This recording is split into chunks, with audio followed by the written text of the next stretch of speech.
عرفات حج کا وہ رکن اعظم ہے جس کے بغیر حج مکمل نہیں ہو سکتا، جیسا کہ نبی کریم صلی اللہ علیہ وسلم نے ارشاد فرمایا، الحج عرفہ، حج عرفات ہی ہے۔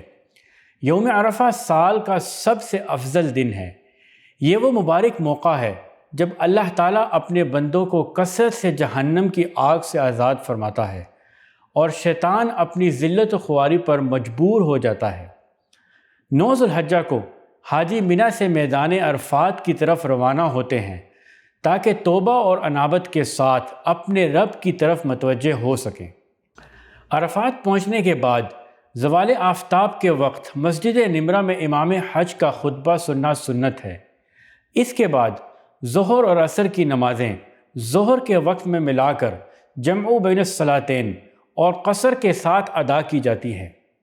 یہ بات ذہن نشین رہے کہ ظہر اور عصر کی یہ نمازیں اگر مسجد نمرہ کے علاوہ کسی اور جگہ بھی ادا کی جائیں تب بھی انہیں جمع اور قصر کی صورت میں ہی پڑھنا مسنون ہے۔ ان نمازوں سے فراغت کے بعد غروب آفتاب تک کا ہر لمحہ نہایت قیمتی ہے، جسے صرف دعا اور ذکر الہی میں گزارنا چاہیے۔ عرفات کا سب سے اہم عمل وقوف ہے، یعنی حدود عرفات کے اندر ٹھہرنا۔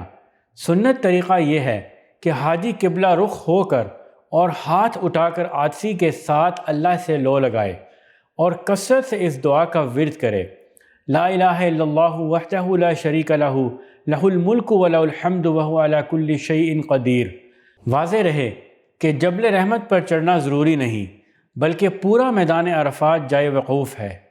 حج کی قبولیت کے لیے یہ وقت انتہائی نازک ہے، کیونکہ اگر خدا نخواستہ کوئی شخص وقوف عرفہ کے مقررہ وقت یعنی 9 ذو الحجہ کے زوال سے 10 ذو الحجہ کی صبح صادق تک کے دوران عرفات میں داخل نہ ہو سکا تو اس کا حج فوت ہو جائے گا اور اسے حج کی قضا کرنی پڑے گی۔ عرفات کے اس قیمتی وقت کو اپنے لیے، والدین اور پورے امت مسلمہ کے لیے دعاؤں میں گزاریں، کیونکہ یہی وہ مقام ہے جہاں سچی توبہ سے قسمتیں بدل جاتی ہیں۔ قیام عرفہ کا مسنون وقت غروب آفتاب تک ہے، لہٰذا اگر کوئی شخص سورج غروب ہونے سے پہلے جان بوجھ کر حدود عرفات سے باہر نکل جائے تو اس پر واجب ترک کرنے کی وجہ سے دم لازم آئے گا۔ جب سورج مکمل غروب ہو جائے تو مغرب کی نماز ادا کیے بغیر نہایت سکون اور وقار کے ساتھ مزدلفہ کی طرف روانہ ہونا چاہیے۔